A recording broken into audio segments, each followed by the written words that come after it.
My name is Paige. 6 years ago, I lost my parents. 6 years later, my whole world had become my son, Jaxon. And today, that world was being crushed all over again. I'm sorry, Paige. Jaxon hurt another child. The school can't keep him any longer. He's only 6. It was an accident. No parent wanted their child around him anymore. Nobody cared about the truth. They wanted a normal child. And my son had never fit inside their idea of normal. Mommy, did I mess up again? He asked it so carefully, like he was already used to the whole world blaming him. No, baby. This wasn't your fault. But the second I got home, reality hit me again. He got kicked out of school? What a shock. Greg, can you not... I told you. He's turning out just like his real father. Greg, my husband. He had gone cold on me a long time ago, and he'd never had any real patience for Jaxon. He slammed the door and walked out, like none of the ugliness in this house belonged to him. But I found out very quickly that this still wasn't the worst part of my day. Because that night, I found the phone he'd left behind in the bathroom. The screen lit up. A woman had texted him, "I love you." I thought maybe I could still hold myself together. Life was already bad enough. I didn't have time to fall apart over a man, too. But the second I read those messages, I stopped wanting to endure anything. I miss you. Have you told her yet? Thanks for today. While I was drowning trying to protect my son, my husband was out there loving someone else.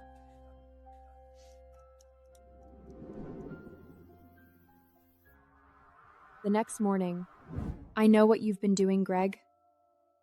Oh? And what exactly do you know? You cheated on me. She meant nothing. You've just never really been a wife to me. He didn't even bother making an excuse, like he wasn't the one betraying me, like somehow I'd failed him. What do you mean? You've always been hung up on Ryder. You never got over him. Ryder, the man I loved the hardest and lost the hardest. You're right. I was never going to become what you wanted, and neither was my son. I want a divorce. The second the words left my mouth, something in me actually loosened.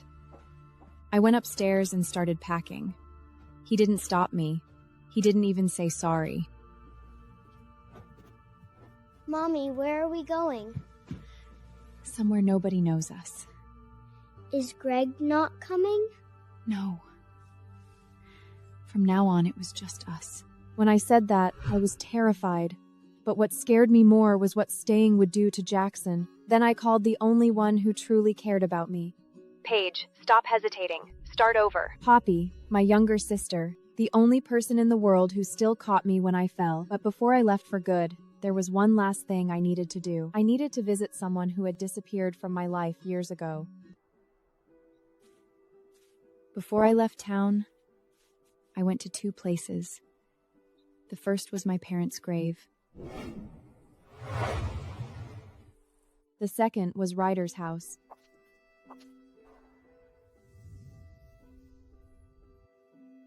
Mommy, who used to live here? Your dad, Ryder, the boy I fell in love with at 18. The same boy who vanished after one night with me. I should have hated him completely by then. But standing there, I realized some wounds didn't disappear just because I named them hate. Do you think he's still in there? No, baby. I bought a black rose because it meant an ending. What does a black flower mean? Strength, hope, and goodbye. I placed the flower on the doorstep, like I was finally putting a full stop to that dead love story. Come on, Jax. A few hours later, we finally reached our new home, a small town called Cinderwood. The house wasn't big, but it felt warm. Behind it stretched a whole line of woods. Mommy, I like it here. Me too. I really thought this might be a new beginning. The past, the old house, Ryder, I told myself I had left all of it behind me.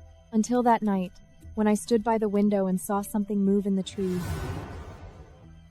It was big, fast, definitely not human. Then a wolf's howl tore through the night. I didn't know yet that what lurked in the woods wasn't just an animal. Our first full day in Cinderwood should have been about unpacking and settling in. Mommy, are people here really not gonna hate me? He asked it quietly, but I knew it wasn't a casual question. It was a child who had been rejected too many times, trying to find out whether he was still allowed to be loved.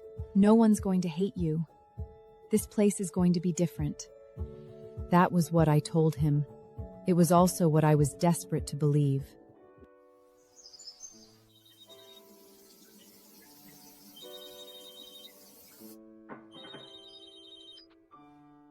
Do you like the house? I do. It's just the woods behind it. They feel strange. Those woods run deep. Don't go near them at night. We won't. After the call, I went out back to bring in the drying rack. In the damp soil, I saw several deep marks. They didn't look human. Mommy, what are you looking at? Nothing. Inside. I didn't want to scare him, but in that moment, I knew last night's howl hadn't been my imagination. Because that night, whatever was in the woods came back. Cinderwood was even quieter at night than it was during the day. So quiet. It felt like every sound was waiting for something.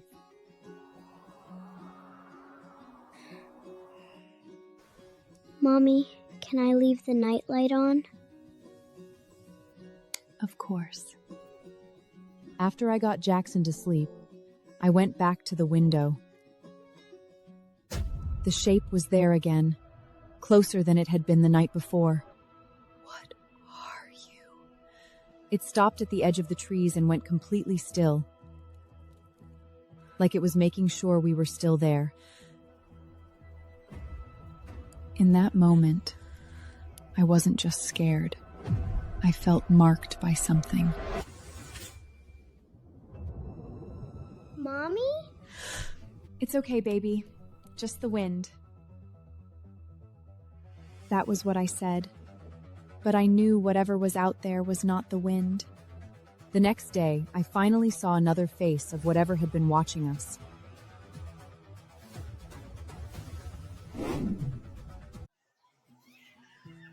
The next day, I took Jaxon to the park,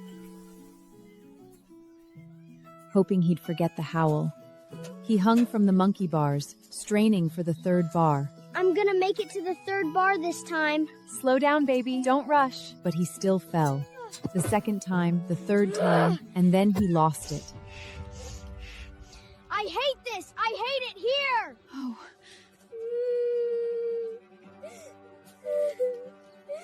I was about to pull him into my arms when a deep voice came from behind me. Calm it, pup.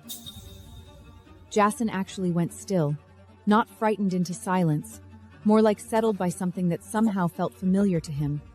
I turned and saw a face that froze my blood. Ryder? But the man looked at me like he had never seen me before. He had Ryder's exact face. But he said he wasn't Ryder. Sorry, you've got the wrong guy. I'm Callen Harris. Callen, a stranger. But Jaxon reacted like he'd found someone he already knew. Will you come play again? Sure. As long as you stop declaring war on the monkey bus. Jaxon laughed and threw his arms around Callen. Jax! We do not hug strangers! It's okay. I don't mind. I minded, especially with that face. Stranger still, the way Callen looked at Jaxon wasn't the way adults usually looked at children.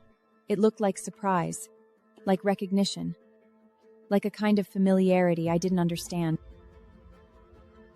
You two new in town? Yesterday. Then you're going to need friends. I didn't know why, but that didn't feel like a casual line.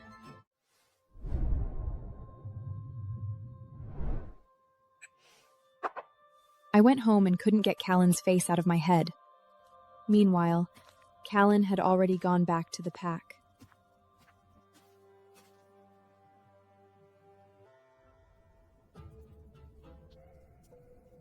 A human woman moved into town. Her son isn't normal. He is one of us.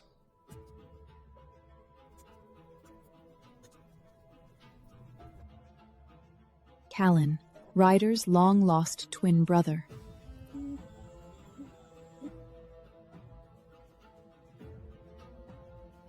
And clearly, he understood something about Jaxon a lot faster than I did. Who's the father? Don't know. The kid said his father was missing.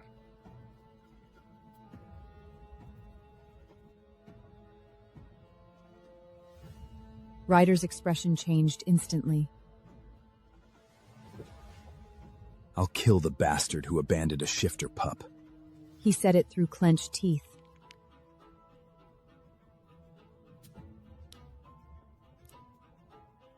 He had no idea he was talking about himself. And on my side, I was still wondering whether I should let Callen near my son again. The next day, Callen actually showed up at my door with a ball.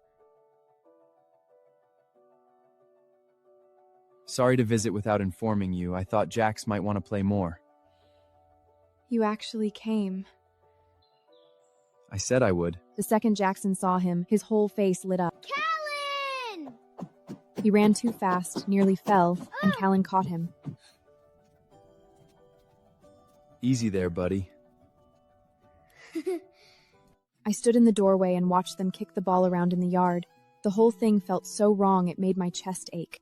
If Ryder had never disappeared, my son should have been smiling like this all along. And somehow the man standing there wasn't Ryder, but someone wearing his face. I suddenly decided that night I was going to ask Callen about his family. That night, I still let Callen stay for dinner. Callen likes lasagna too. Because this stuff is already perfect. He was too natural. So natural it felt like he was supposed to be sitting at my table. That feeling unnerved me. It had been too long since I'd seen a man step so easily into my and Jaxon's lives. Does your family live around here too? Not really. I grew up in foster care. Then do you have family now? Yeah. I recently found out I had a twin brother. The plate in my hand nearly slipped. A twin? Yeah. He lives just outside this town. In that moment, I could almost hear my heart split open, because I finally knew Ryder wasn't just alive. He was here. That night, I didn't sleep at all. Anger, hurt, and bitterness kept crashing over me. Ryder wasn't dead. He was alive, and I had raised our son alone. I had thought the worst thing was that we were separated by life and death. But now I realized something even crueler. He'd been alive in this world all along, while my son and I had lived 6 years without him. Mommy, why are you still awake? I'm thinking. Is it because of Callen? Maybe. Jaxon rolled over and fell back asleep, but I stared at the ceiling with one name in my head. Ryder. The next morning, I finally called the number Callen had given me. Well, didn't expect you would call me so soon. I want to see you. Now. Because this time, I was going to ask where Ryder had been all these years.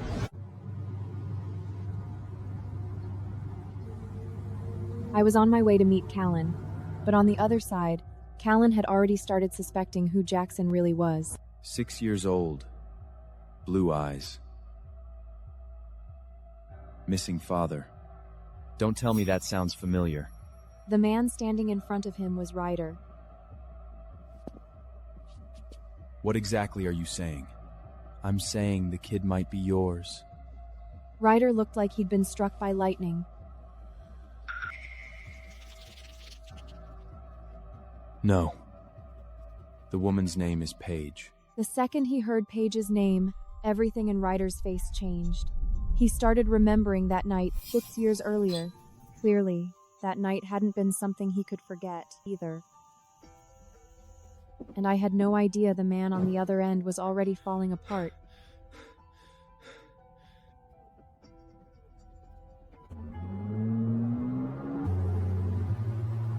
"6 years earlier, Ryder disappeared the morning after we slept together. Only then did I learn that night had been a disaster for him too. On the night of Ryder's 18th birthday, he shifted for the first time. I thought I was dying. Bones, skin, and teeth had all started rebuilding themselves.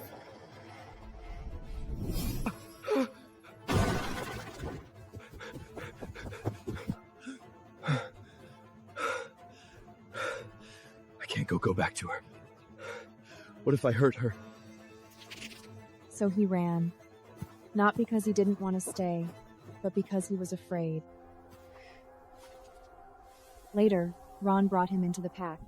The abandonment I had hated for years turned out, on his side, to have been another kind of survival. Paige was pregnant then? In that moment, the pain on his face felt more real than anything I had imagined. And at that exact moment, I had already spotted a familiar back in town. The second I saw that back across the street, I knew it was him. Ryder! The moment he turned around, my heart almost stopped. Ryder still had the same face, just leaner, darker, more haunted. And then, the next second, he dropped to his knees. Breathe, Rye. Just breathe. Paige. You're alive. I'm sorry. You have no idea. I had hated him for 6 years, and still, seeing him like that made me go weak. That was the cruel thing about love. But then I heard one strange word slip from his lips. Mate. I didn't understand that word, but I understood the look of someone losing control. Do you need an ambulance?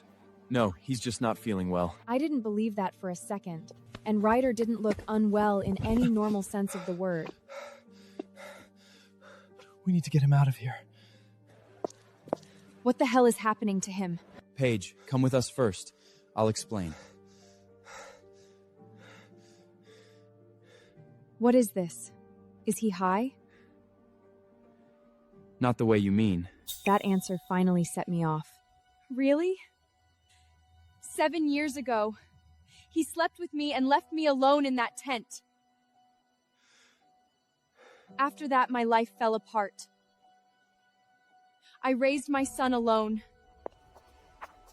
So stay away from me and my son. I said it and walked away. But Ryder looked at me like I had sentenced him myself.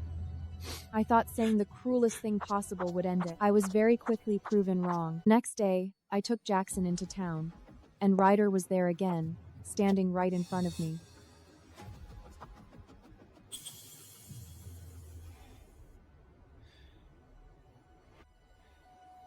Paige, I didn't leave you on purpose. Enough. I don't want excuses. Then Jaxon peeked out from behind me. Mommy, who is that? Ryder went completely still. It was the first time he had seen his son from that close. It was also the first time he truly had to face what he had lost. Why do you keep looking at me? Because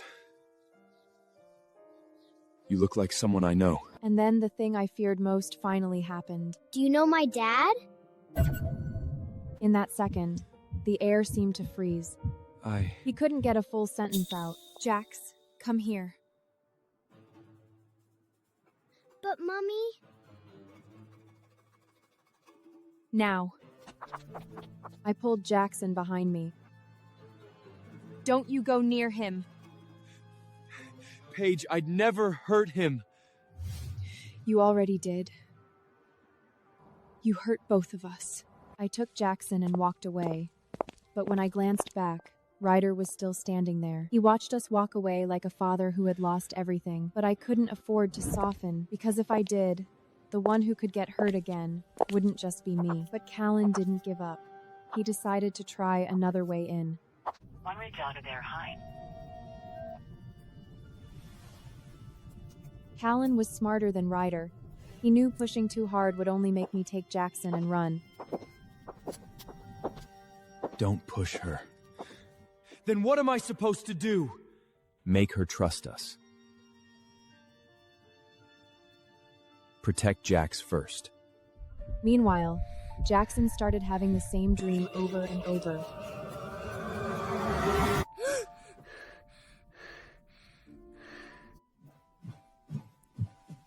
Jaxon. Mommy, I dreamed about the woods again. What kind of woods? Wolves. Lots of wolves. But I'm not scared. I told him to go back to sleep, but my heart kept sinking lower. Because I was starting to feel that whatever was wrong with Jaxon was not the kind of problem the school thought it was. Because I was starting to feel there was some strange connection between Jaxon and this town.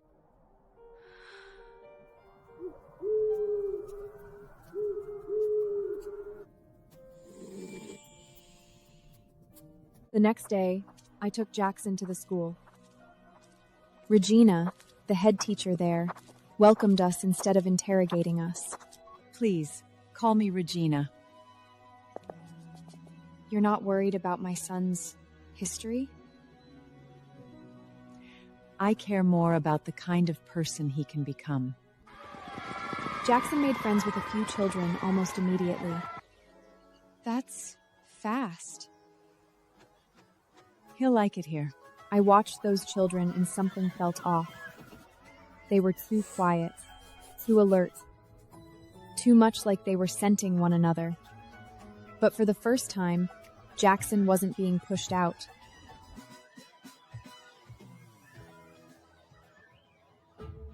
And that made me feel relieved, and even more uneasy.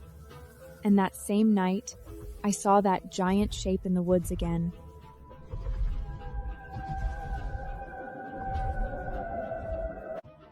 I was starting to get scared. Not of wolves, of the possibility that my son was one of them. On the other side, Callen, Ryder, Remy, and Parker were having a meeting. Remy, the sharpest one. Parker, the calmest.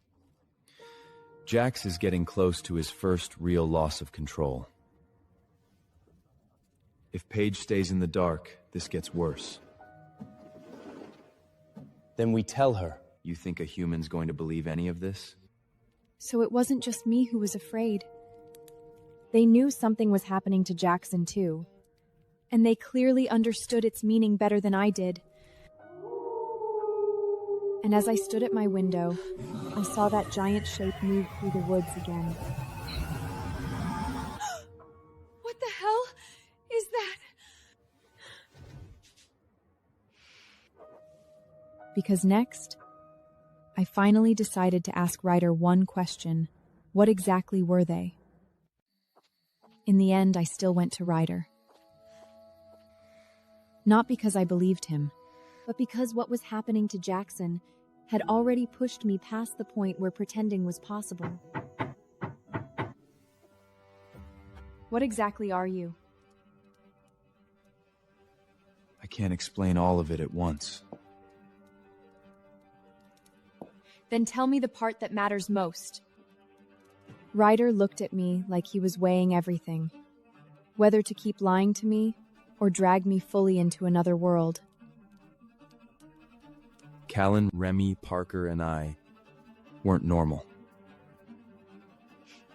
That's not the answer I expected. Neither was Jax. In that moment, everything inside me went cold. I could accept being dragged into something strange, but I couldn't accept anyone defining my son like that. Are you seriously humiliating my son like that? I'm not. I didn't believe him. Stay away from us. But that night, Jaxon cracked the wooden cabinet with one punch.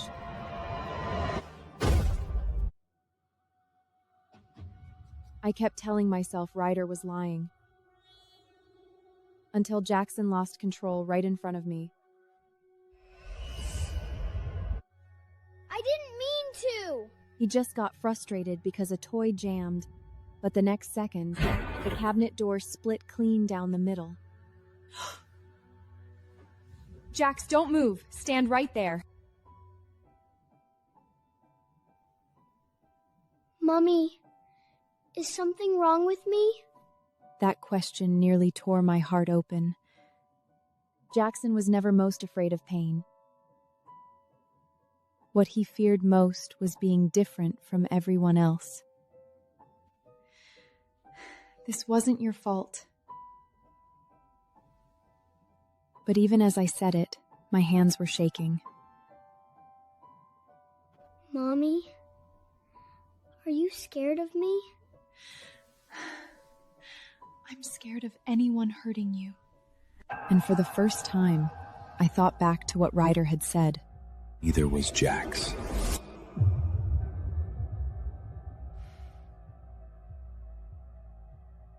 The next day, I didn't go to Ryder.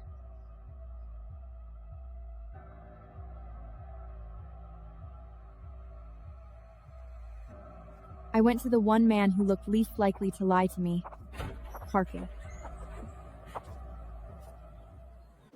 If there was one man in that pack who could make me stay calm, it was Parker. Tell me the truth. Do you want all of it? Or the part you need most right now? What's happening to my son? Without a pack to guide him, he'll become more dangerous. What exactly do you mean by pack? We're werewolves. It was the most absurd answer possible. But Parker said it as calmly as if he were talking about the weather. You're insane. I wish we were. But everything happening to Jax is already telling you the truth. I opened my mouth and realized I didn't have a real argument left. Because the scariest thing was never not understanding. It was the fact that I had already started connecting all the strange pieces myself. Because I remembered the first thing Callen had said to Jaxon. Calm it, pup. I thought werewolves belonged in fairy tales and horror movies, but now every strange thing was locking into place on its own. Jaxon's strength, Jaxon's dreams, and the way he bonded with Callen and Regina instantly. So that day, you weren't just calming him down by chance. No. You knew what he was the first time you met him? We could scent it. That sentence sent a chill across my skin. Ryder knew too? More painfully than anyone. Later, Ryder came to find me. It wasn't that I didn't want to come back. I was afraid I'd bring danger to you. I looked at him, and for the first time I didn't argue. Because this time, I wasn't just angry anymore. I was starting to fear that the danger he talked about was real. But then I asked the cruelest question of all.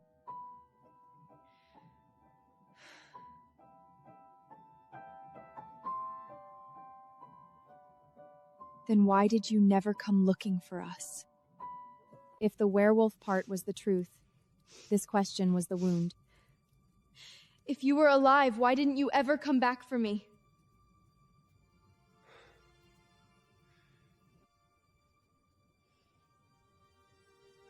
Because I didn't know. Didn't know what? I didn't know you were pregnant.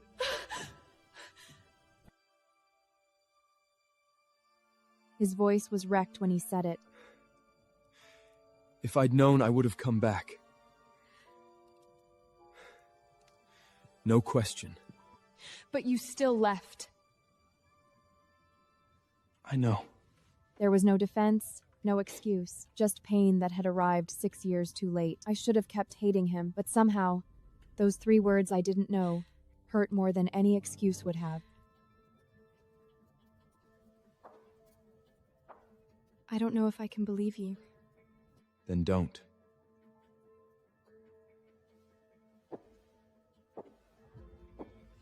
Just let me prove it.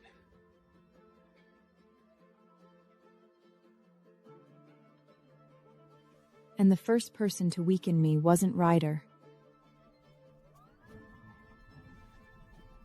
It was Jaxon.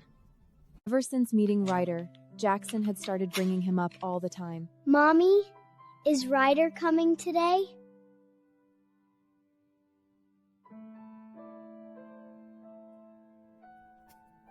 Why do you keep asking about him? I don't know. But whenever I see him, my chest feels warm. That line nearly broke me. Jaxon didn't understand bloodlines. But sometimes children instinctively gravitated toward their family members.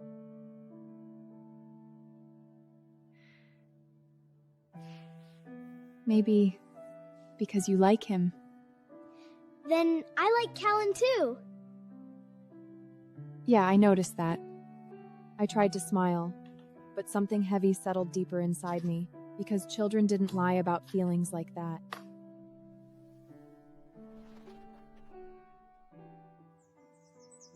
That night, Ryder finally asked. He wanted one chance to be alone with Jaxon.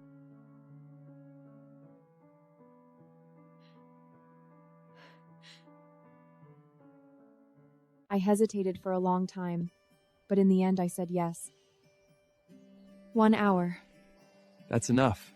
Ryder spent the hour building blocks, kicking a ball, and telling stories with Jaxon. You kick better than Callen. Don't tell him that. Shh. Okay, man's secret. I stood in the doorway watching them, my chest tightening over and over. Jaxon hadn't been this happy in a long time. 1 hour passed far too quickly.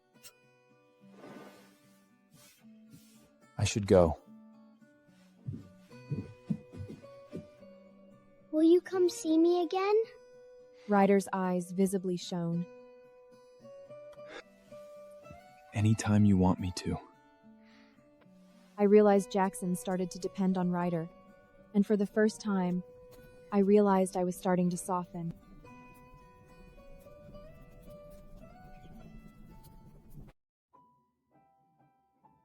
After Ryder left, Jaxon stayed quiet for a long time.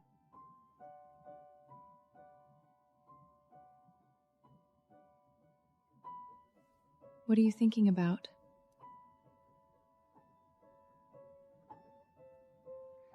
I miss him already. That sentence hit me right in the chest. I had been scared this whole time. Scared that putting the idea of a father back into my son's life would become another disaster. But right then, what I saw first was Jaxon's disappointment.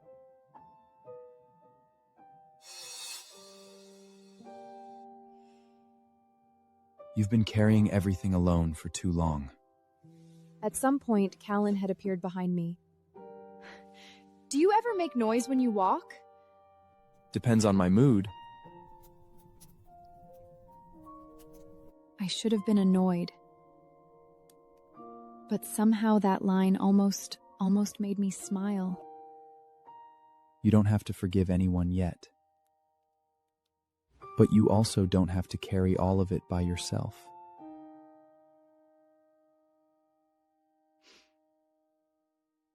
The dangerous thing about Callen wasn't that he looked like Ryder.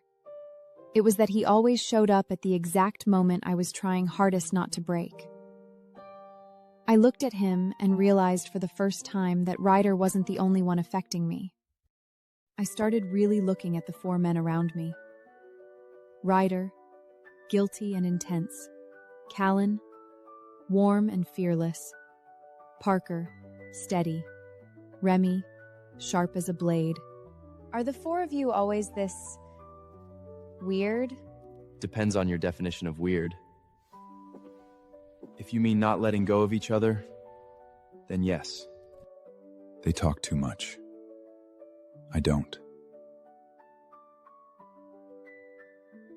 Yeah, I noticed that already.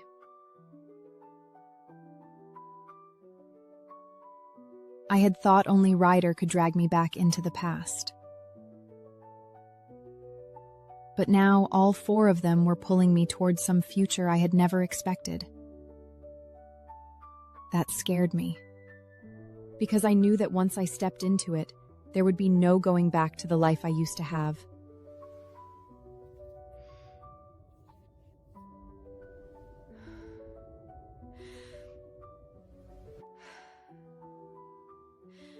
And now, I finally had to do the hardest thing yet, tell Jaxon the truth.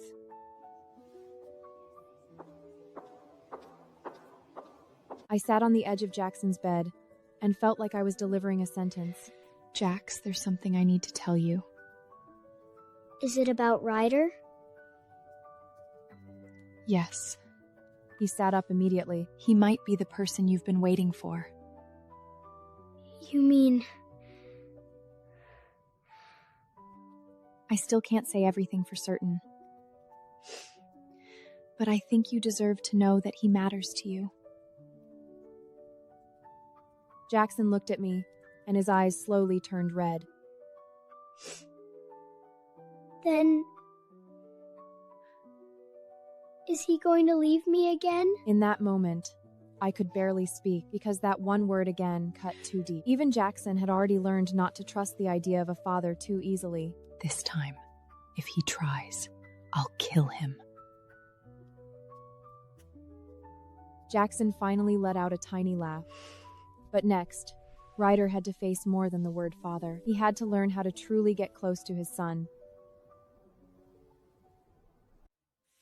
Once I'd cracked the truth open, the most nervous person wasn't me. It was Ryder.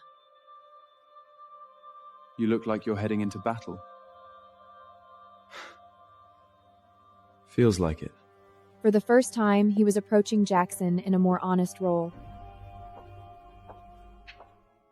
Are you playing with me again today?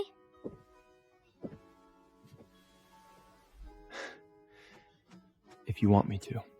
This time, Ryder didn't rush to explain or claim anything. He just stayed, like he was learning a lesson he had missed for 6 whole years.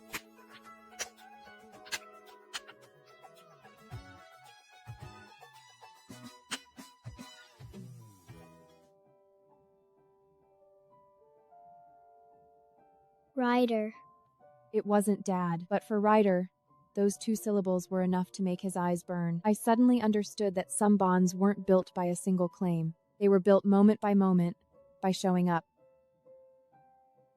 And I started noticing something else. There was something off between Callen and Remy.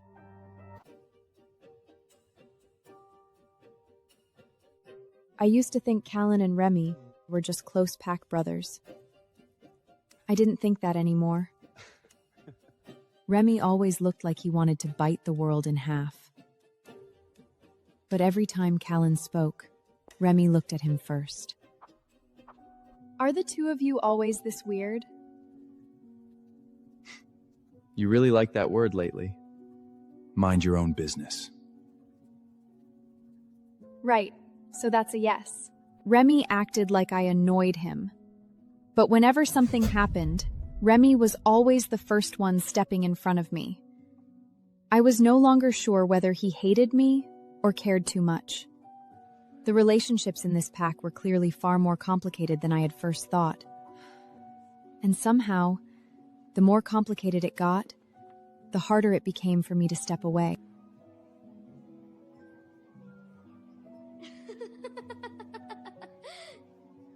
And Jaxon was starting to look more and more like he belonged there. Jaxon adjusted to school shockingly fast. He was no longer the problem child nobody liked. There, he looked like he'd finally found his own kind. Steady your feet, Jax. Like this? Yeah, just like that. Callen handled sports for the kids. Every time he watched Jaxon, the surprise in his eyes got harder to hide. he really is Ryder's son, then he's the future of this pack. I didn't fully understand the future they were talking about, but I could hear how heavy it was. This was no longer just my son being a little unusual. The way they looked at him made it clear they saw something in him that could change a great deal. And just when I could finally speak calmly to Ryder, we almost kissed. Some old loves didn't die just because time passes. They just went quiet. Then they woke up again at the worst possible time. You don't look quite as ready to kill me lately. Don't get ahead of yourself. He smiled, still the same smile that undid me. Paige, I know I don't deserve this, but every day I think about what our life would look like if I hadn't left that night. That line landed too hard. He stepped closer, and I didn't step back. We almost kissed. Then a sharp whistle cut through the moment outside.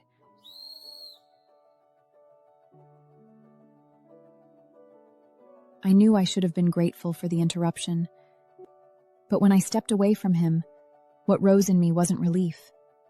It was disappointment. Something worse had arrived.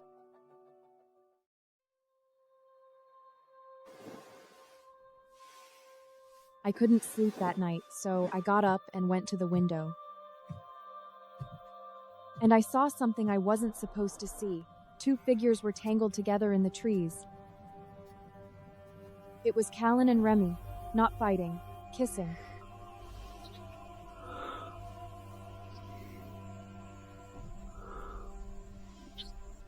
I just realized the relationships in that pack were far more complicated than I'd thought. I hadn't just walked back into an old love story. I was being pulled, step by step, into a world that played by completely different rules. The next day, Callen showed up at my door like nothing had happened. You look like you didn't sleep. Same to you. Because next, I was going to ask him whether the man I had seen the night before was Remy. I wasn't the kind of woman who kept questions to herself. That was you and Remy in the woods last night, wasn't it? Callen went quiet for 2 seconds. Yeah. Just like that? I wasn't going to lie to you. He stood there in the doorway, unusually serious. I love him. That line alone was enough to knock the breath out of me. And I love you too. Are you insane? Probably. The calm way he said it left me with nothing to say. Callen never hid. Whoever he loved, whatever he wanted, he put it all right in front of me. And the next thing Parker told me was somehow even more outrageous. I used to think love only worked one way, one person at a time. Parker looked at me like he could see exactly how tangled I was. In our world, relationships don't always look one way. Are you saying I don't necessarily have to choose one? I'm saying you don't need to corner yourself yet.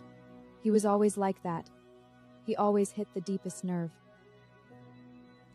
Are all werewolves this annoyingly wise? No, just me. And somehow, I actually laughed. Parker wasn't fire. He wasn't a blade. He was something slower and steadier than that. Something that never chased you, but still made you lower your guard. But just as I started getting pulled into their world, something outside the pack came for us first. Trouble came faster than any of us had expected. That night, Callen was heading back alone, and he got ambushed on the way. Gotcha. Before he even saw them clearly, he smelled wolfsbane first. Shit. The second the drug hit, he dropped to his knees.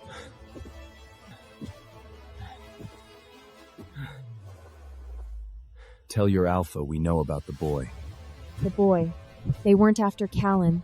They were after Jaxon. And the next second, howls tore through the whole forest. used to think wolf howls were just background noise in horror movies until that night when they sounded like war horns.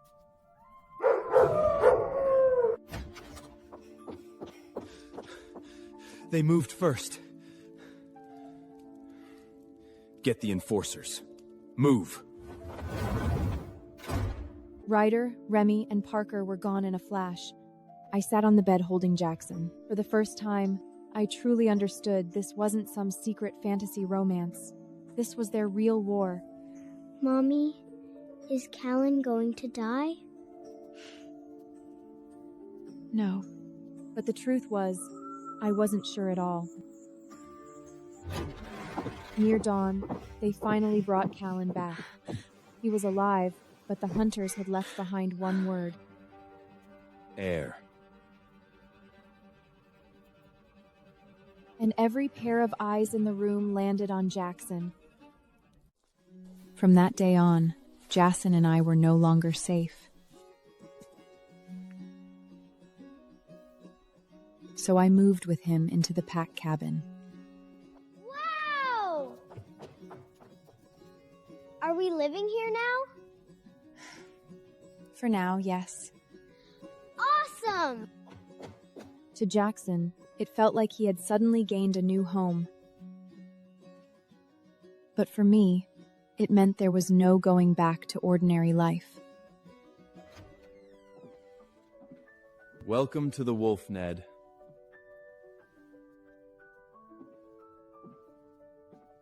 Don't scare her. Now you're worried about scaring me? I complained, but my heartbeat kept getting harder to ignore. Because once I moved in, I realized I was losing control of how I felt about them. Worse than that, part of me felt relieved, like I didn't have to carry every secret and every danger by myself anymore. And the first one who completely undid me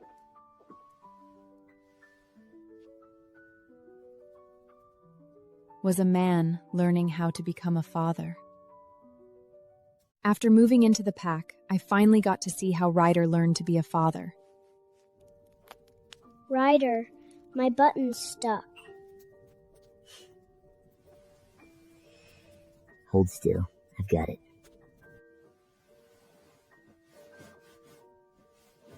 Can you tell me a story tonight? Sure.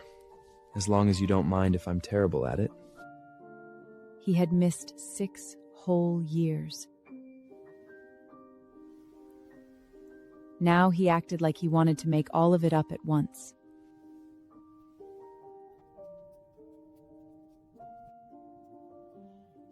Ryder, will you still be here tomorrow?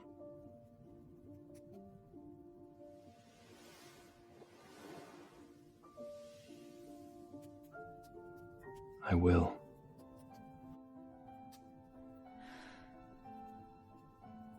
It was a quiet promise, but it still made my chest burn.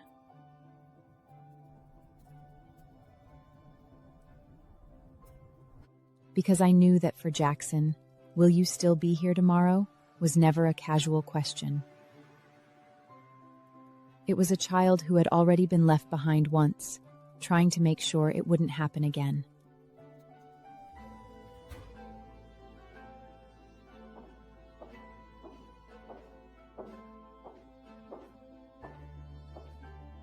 But the one who surprised me next was Remy. Remy still looked permanently ready to bite someone. Don't let the kid step over the trip line.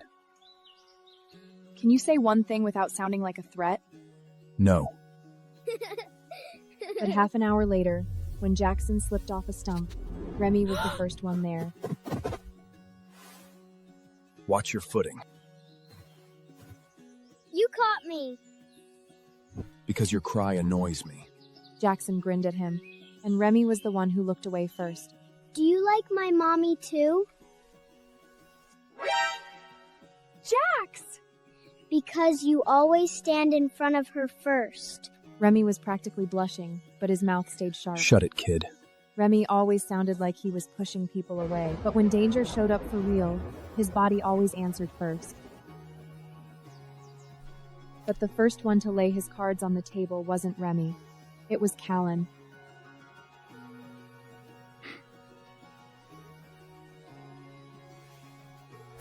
Callen had never been the kind of man who went in circles. You've been avoiding me. I've been avoiding all of you. Then I'd better make my case first. When he said it, the grin was gone. I love Jax. But I want more than kicking a ball around with him. Callen! And I don't just want to be your friend. This wasn't a joke anymore. Do you even hear yourself right now? Yeah. I'm saying I want you.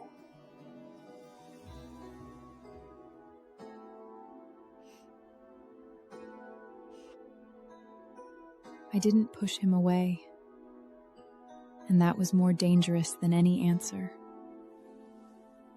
Because Callen wasn't the kind of man who tested my boundaries slowly. He laid his heart out in the open and forced me to see exactly what inside me was starting to move. But the most dangerous one was never the most direct. It was the one who never pushed me at all. Parker always made me think of shore. Not the hottest fire. The place I could lean on. Are you never in a hurry? Not true. You don't look like it. Because I want you to come to me on your own. That line landed like a soft hit straight to my chest. You four are impossible. I'll take that as a compliment. I looked at him for a few seconds. Then I kissed him first. What, cat got your tongue? No. I'm just afraid that if I speak, I'll scare you off. The dangerous thing about Parker was that he never grabbed. And somehow, that patience made it hardest for me to pretend I felt nothing. But before I could figure out what these men were turning me into, trouble from outside got there first. That night, the alarm went off without warning. Movement behind the house. Where's Jax? Upstairs! Everyone moved at once. Callen went for the window, Parker took the stairs, and Remy planted himself in front of me. Mommy! I'm here! The chaos came fast and ended fast, just a feign attack. But it made one thing painfully clear. When danger came for real, those four men stood on the same side. All of them stood in front of me and Jax. So, can I have 4 dads? Everyone went silent for a full second. You dream big. That should have been funny, but what I really heard was that Jaxon had already started imagining a home bigger than the one he'd lost. But the next day, the real problem wasn't the hunters. It was Greg.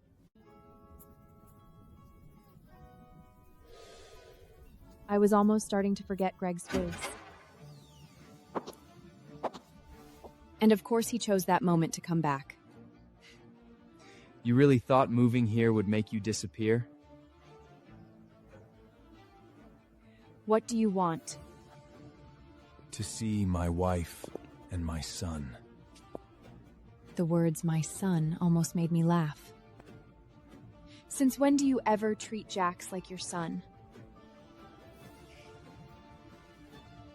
Legally, he still is. The man was still rotten all the way through. I can take you to court, go after custody. Or at least make your life difficult. Touch him once, and I'll make you regret being born. The sickest thing about Greg wasn't just that he was cruel. It was that he always knew exactly where to strike. At the thing I was most afraid of losing.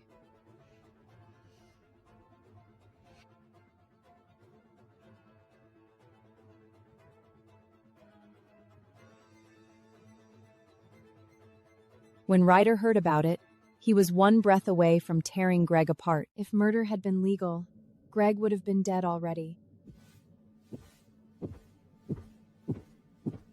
I'm going to deal with him right now. Don't you dare. He threatened you. Which is exactly why you can't be the one to touch him. Ryder was wound so tight he looked ready to snap. So you want me to do nothing? No.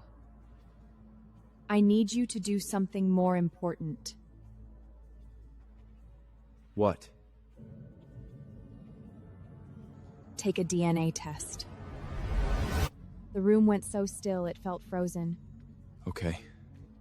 In the end, Greg hadn't come back just to start a fight. He had forced us to face the most practical truth of all. It was no longer enough for us to know in our hearts that Ryder was Jax's father.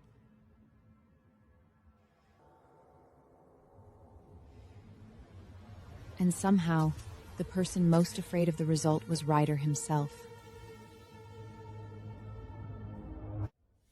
I thought Ryder would grab onto the test immediately, but on the day they drew blood, he was terrifyingly quiet. What are you thinking about? I'm not scared he won't be my son. Then what are you scared of? I'm scared fate will find one more way to punish me. That left me speechless for a second. Mommy, why is everyone acting weird today? Because adults are stupid sometimes. Then I don't want to grow up. Even at a moment like this, Jax still managed to make me laugh. And I finally understood that Ryder wasn't afraid of not being the father. He was afraid that fate would bring him back to us only to rip it all away again.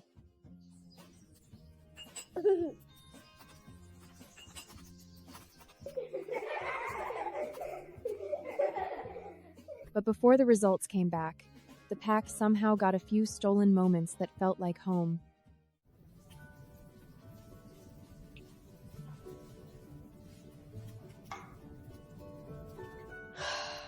Who's making breakfast today? I vote Parker. I'll do it. Jax, don't dump all the sugar in. But it tastes better that way. Loud, messy, warm. The whole thing felt absurdly dreamlike. I stood in the kitchen doorway and suddenly got scared that all of it was temporary. I was already getting used to not carrying everything alone. I was getting used to Jax having people around him who laughed with him, caught him, protected him. Then Ryder's phone vibrated. The results were in. And all of us were waiting for him to open that email. Ryder's hand was actually shaking. Open it. You sure? Open it. He opened the file and stared at the screen without speaking. Ryder? I am. My breathing stopped for a second. Jax is my son. It was the answer we had already known in our bones, but this was the moment it finally became something undeniable. Mommy, why are you crying? Because you're finally getting the father you deserve on paper. But before the room could actually relax, Remy spoke. If we make paternity official right now, we'll walk straight into the hunter's line of sight. That was reality. We had only just managed to make the word father real, and already it had become something that could put a target on all of us. Suddenly, claiming paternity became a battle too. I never thought adding a father's name to a legal record could feel like a military operation. We rotate routes 3 times. Sweep the area first. Keep eyes on the perimeter. You realize this is insane, right? You can stay behind. I didn't say I was staying behind.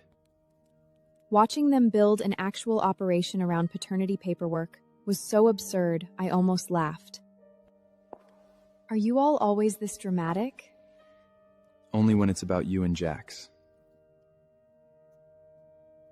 That line hit so directly that even my comments stalled. But I also knew they weren't being dramatic for no reason. They were telling me, in the only way they knew how, that this time I wasn't carrying it alone. But while we were preparing to make River his legal father, the changes in Jaxon kept getting harder to ignore.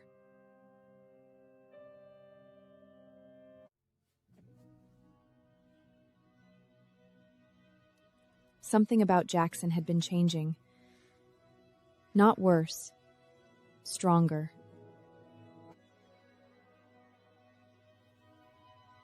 Mommy, I hear someone walking behind the ridge. You can hear that from this far away? Very clearly. It wasn't just his strength anymore. His hearing, instincts, even the force of his presence were sharpening.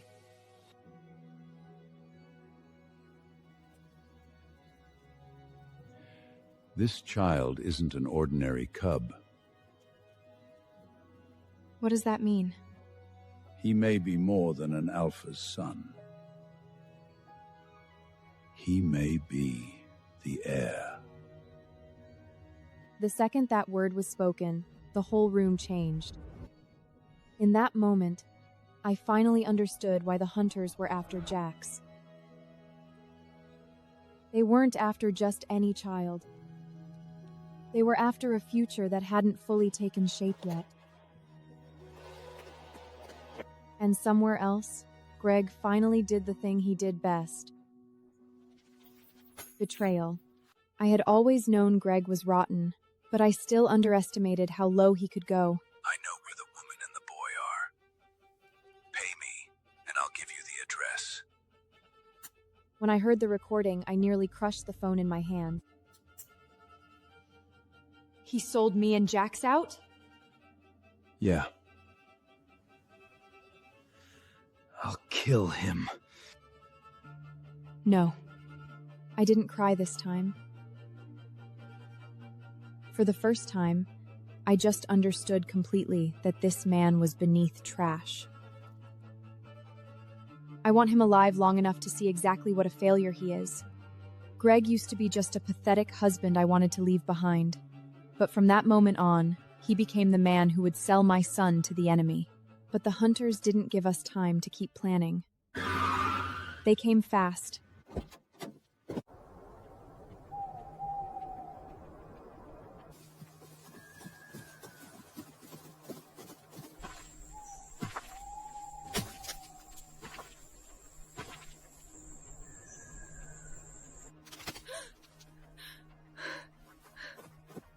The hunters came in hard and fast.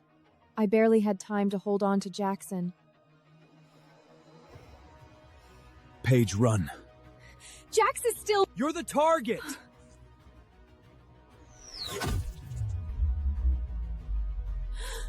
An arrow cut past my shoulder. The next second, Remy shoved me behind a tree. What are you? He lowered his head and bit straight into my neck. Don't move. Pain, heat, something like electricity exploded through me all at once. Now run.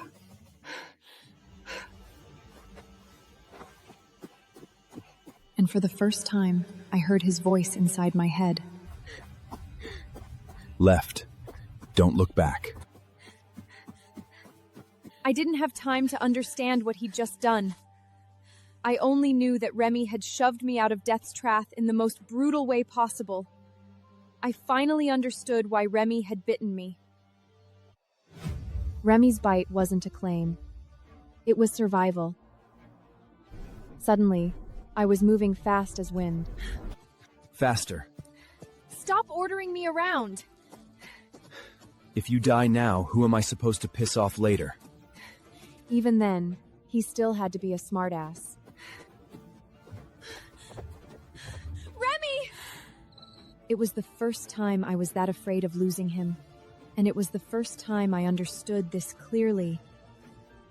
He had never been just playing. Remy always felt like a blade.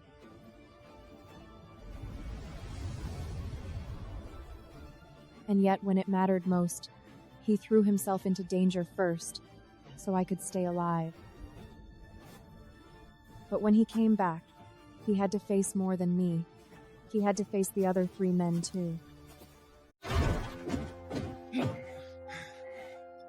When Remy came back, he was covered in blood. Are you insane? I came back alive, didn't I? But this time, nobody laughed. You bonded with her first. She might die. We know. The issue isn't that you saved her. The issue is that from now on, everything changes. I thought they were about to fight, but they didn't. For the first time, they all looked seriously at the same question. What was this family supposed to become? Remy's bite hadn't just broken skin. It had ripped open the last thing any of us could still pretend not to see. And this time, it was my turn to answer. I couldn't pretend not to see it anymore. I loved Ryder. And Callen, Remy, Parker had all been pulling me in too, each in a different way. I don't want to avoid this anymore. Then don't. I love Ryder. Ryder's eyes reddened instantly. But I can't pretend I don't need the 3 of you too.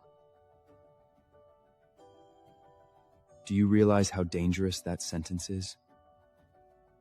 Yes. Are you afraid? Yes. But I'm more afraid of missing this again. All 4 men went silent. This wasn't the life I had once imagined for myself, but the moment I said it all out loud for the first time, I didn't want to run. Then they made the same choice. I thought they would fight over it, but they didn't.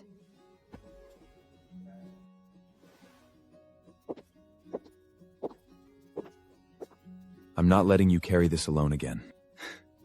I'll handle making you laugh. I'll handle killing anything that comes for you. I'll make sure this home stands. It sounded absurd and messy and nothing like a normal life. And somehow, it was the first time I truly felt like I belonged.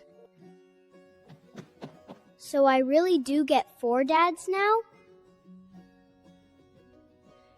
You ask for a lot. But they're all awesome. That line almost made me laugh. But after the laugh, what stayed in me was something painfully tender. Because I suddenly realized that Jax had already started forming his own version of family. And just when we finally started to feel like a family, Paternity Day arrived. Paternity Day felt far more like going into battle than I had imagined. Jack stays with the pack. Parker and I stay here. I'm going with you. Nobody moves alone. Jaxon was unusually quiet that day.